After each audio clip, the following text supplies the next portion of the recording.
Appreciate it, Cody. Thank y'all for being here today. Obviously very excited that we were able to get away with a win last weekend. I thought Mississippi College played extremely hard. I think they played their best game of the season and probably will give them some confidence moving forward. But they did a great job, and we didn't play as well and as sharp in the first half as I'd like for us to, but I thought we overcame some things. We were able to force some turnovers and kind of get things settled down in the second half.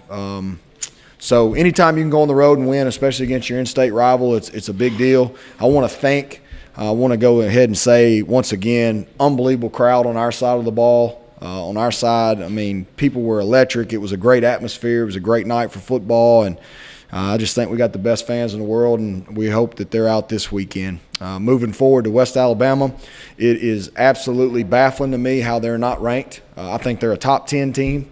I don't know if we are, but I know they are. With their resume and the things that they've been able to do this year. You don't go into Florence, Alabama and win by 21 points by not being a great football team, and they're a great football team. They should have beaten Samford, who's a 1AA opponent who just beat the number 11th ranked team in 1AA football, or FCS as everybody likes to call it, this week. So very dangerous opponent. They are very sound defensively. I don't think their defense gets enough credit because everybody's talking about their offense. I think they do a great job defensively. Mixed coverage is up, very rangy in the secondary, play extremely hard up front. Those guys are doing a great job defensively as well as offensively. And another thing that I don't think they get enough credit for is how they run the football. I mean, they're averaging 180 yards running the football a game. So they're a balanced attack, even though they're throwing for 295, and they got Satterwhite, who doesn't ever seem to make a mistake, and they've got guys all over the place making plays. They are just a very, very good football team, and this is going to be one of the biggest challenges that we face probably to this point and maybe throughout the year. I mean, if there's a bunch more teams better than them, I really don't want to see them. But we've got to have a great week of preparation, and starts today at 3:50, and we'll be excited to get back on the practice field and start preparing for these guys and focus on ourselves and getting better this week. But it's going to be a tough task for Saturday night. I know there's still kind of a long way. I know there's still a long way to go in the season, but this game, Pig Pickin environment, seems like it's going to be kind of a playoff atmosphere. I would hope so.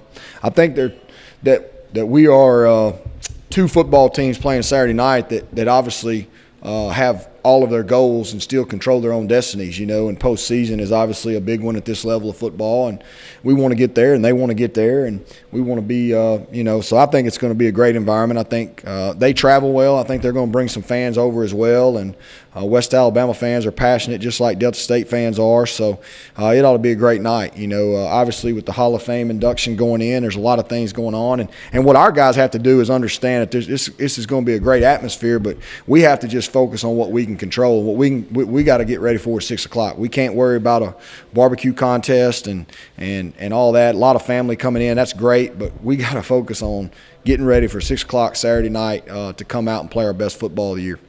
You mentioned, kind of touched on their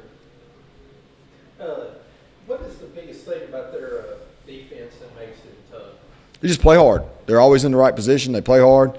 They're very opportunistic. They create a lot of turnovers, pick sixes. They've scored on defense a few times this year. They did it last Saturday. They've got a lot of range in the secondary. They can play man-to-man as well as zone. I think their defensive line doesn't get enough credit because they're always in the right place. People aren't running the football on them. I don't even know. I don't think they're giving up maybe 300 yards a game. I mean, they're just really, really good.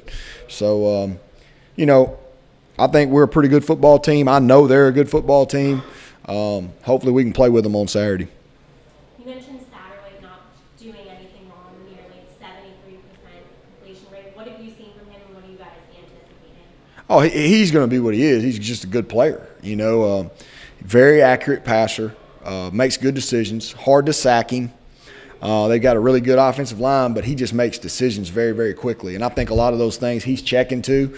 He's he's probably, he'd probably be a joy to coach, because I think that he understands what they're doing offensively, and he understands where to go with the ball. Those kind of guys scare me to death. He doesn't get rattled a lot. Good quarterback, really good quarterback, and deservedly he was Offensive Player of the Week last week. And, he was quarterback, beat us here in 15, so I know all about him. He was the backup a year ago, and you know, you got to root for a guy like that. Sticks around, and you know, they got a transfer in last year who was a great player as well, and he's sitting there as the backup. But now it's his turn again, and he's a junior, and he's playing extremely well. So he comes from a great program in McGill-Tulane, and he knows what he's doing, and going to be a good quarterback in this league for the next couple of years. You talked already about the turnover. You got 3 big ones on last Saturday. Just kind of talk about your defense forcing those turnovers this past We got 4. So 4. Yeah, we had 4 last Saturday. We were +3 for the game. They were huge. I mean, we needed every one of them. You know, the one right before half, Jamal Graham's first interception of the season, was a huge play. You know, we tried to call a timeout right there before the half and get the ball back, and then they make a first down, which kind of flips everything, and now they're being the aggressors, and we had to make a great play there, and then got it turned around and scored 4 plays later, which was a really good drive by us offensively, and we needed it. But Chandler Ector strips the ball, big time strip sack there at the end, and early in the late in the third quarter, I believe it was. And then Keith Flanagan's interception pretty much iced the game, and that was a great play on our sideline over there. And you just can't say enough about them. Playing through stuff, playing hard. You know, we still made mistakes, and I'm sure Coach Partridge would be the first one to admit that, but we continue to play hard. And the thing about it was, I mean, MC, to their credit, did a great job on kickoff return. They had great field position all night long, and our defense played with their backs up against the wall most of the night and still held them to 3 and held them out of the end zone when they needed to. So it was a good night for us defensively overall. Coach, you talked about Satterwhite. You've got a guy who enjoys playing football between the lines for you as well, Brett Ruddick, dual threat guy, seems to be managing the offense extremely well for you and spearheading that running attack with Chris. Talk about what you've seen from him this year and having those 2 guys as weapons in the backfield.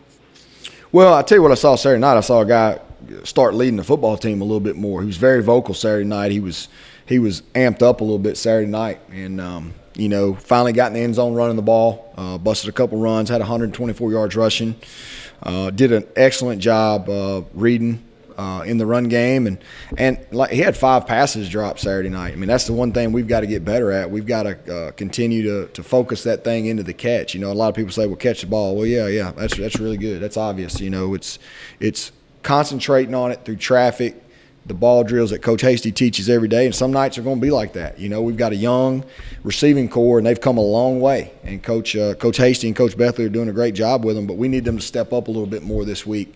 We can't have 5 drop passes. We can't have penalties in the red zone, and we can't turn the ball over against a team like this, or we're going to lose. You know, it's just that simple. So we understand that, and I think we'll have a different level of focus this week, and we're going to have to. There were a lot of flags Saturday. Did you find the mistakes to be correctable? How are you going about correcting the mistakes? Well, we saw a lot of flags Saturday. Yeah, they're correctable.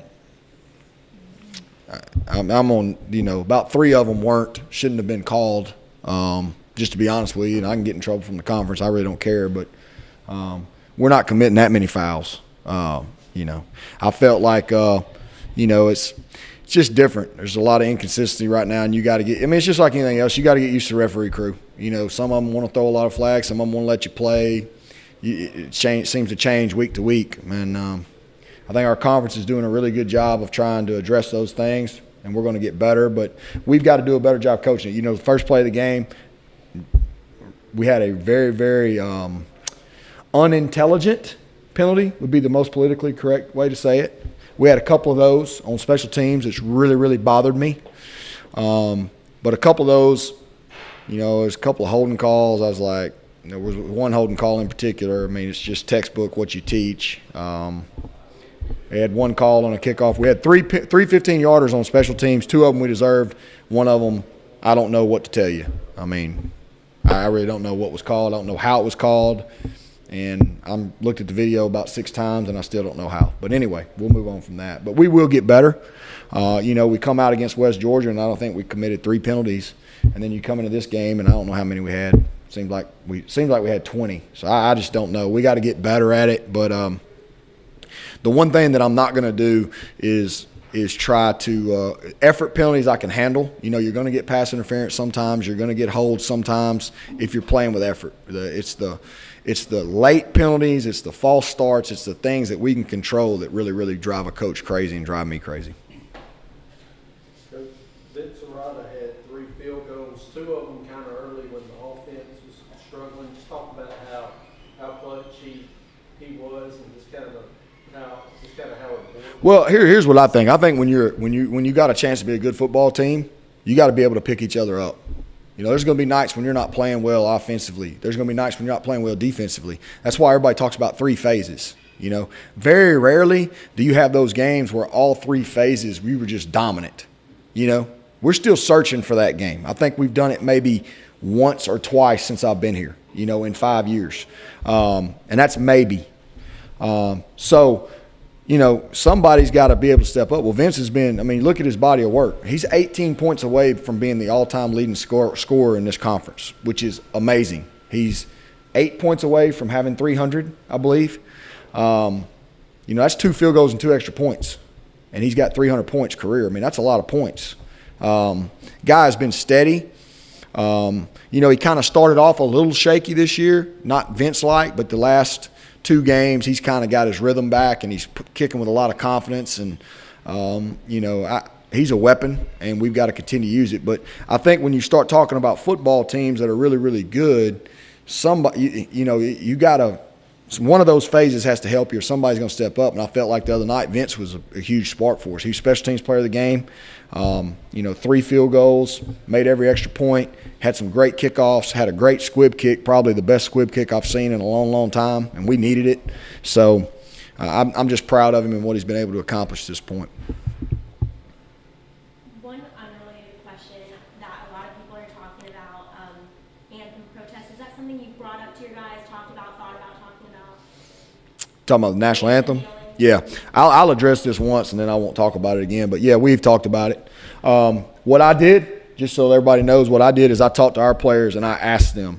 I don't agree with what's going on, and I'm not getting into a political debate right here about anything. But I asked our players, you know, it's everybody's free choice, but I asked our players, when you sing the national anthem, in my opinion, it's not about the president. It's not about our government. It's about the people that laid down their lives so that we can play college football.